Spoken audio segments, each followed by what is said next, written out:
Hi everyone, in front of me I've got TECNO Spark 20 Pro, and let me share with you how to enable the Google backup on this device.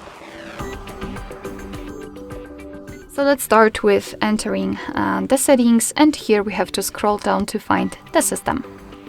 Now let's tap on the backup to Google Drive and tap on Next. Let's tap on Add Account. And here make sure that you've got the internet connection because it is required. In this step we can either create a new account if you do not have your own yet, or simply type your email or phone. So let me quickly do it and tap on Next. Right now we have to enter the password, so let me do this out of the screen. And tap on Next.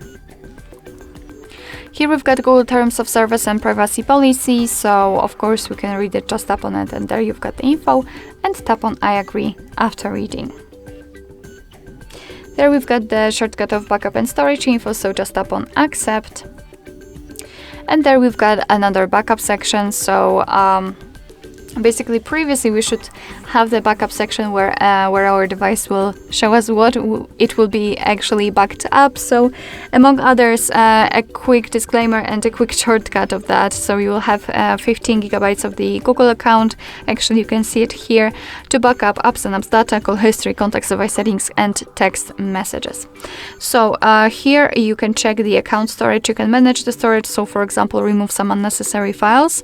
Under it we've got the backup details, so you can check what has already been backed up, and here advanced settings, so you can turn this option on. However, to be honest, I highly recommend to keep this option turned off, so you can be sure that you will avoid some charges because of accessing the limit of the data. So to finish everything we have to just tap on backup now, and from now on your device will back up the data. Alright, so that will be all. Thank you so much for watching. I hope that this video was helpful, and if it was, please hit the subscribe button and leave the thumbs up.